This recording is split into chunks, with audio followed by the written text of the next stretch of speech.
So for number 2B, we have a dot plot that shows the time it takes to get to school for 10 sixth grade students from the United States, Canada, Australia, New Zealand, and South Africa. For 2B, we're asked to list the countries in order of variability in travel times, or how much the travel times vary, from least variability to greatest. So again, when we're looking at variability, we're talking about the spread of these dots, right? So if we look at South Africa here, we see a big spread between these. So we have a high variability, meaning South Africa is probably going to be on our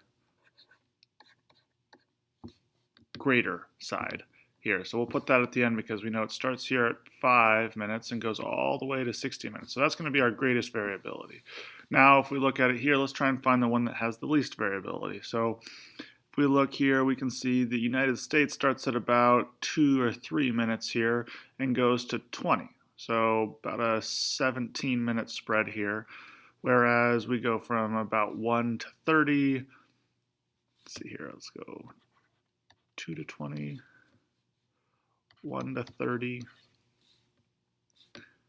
5 to 45. Here, we see one right here. And then New Zealand is about, let's say, 6 to 24.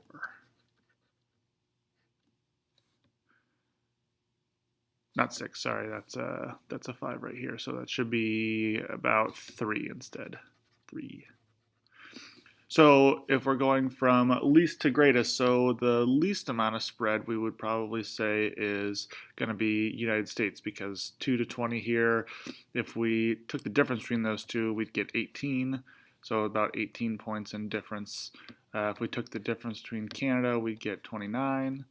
The difference between the highest and the lowest of Australia would get 40, and then New Zealand, we'd get 24 minus 3, which is 21. So again, if we're going from least to greatest, we're probably going to start with the US here because it's very close together here. Then we're looking at New Zealand, which is pretty close together as well. New Zealand here. Then Canada.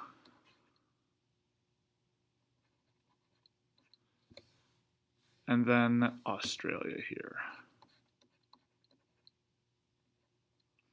So a couple ways that we can look at it here, we can look at, okay, how close together are these dots? We can also look at, all right, where's the first dots and then where's the last dots, and kind of see the difference between those two, because that kind of gives us the range of dots here. So starting from least to greatest, we go United States, New Zealand, Canada, Australia, and then South Africa.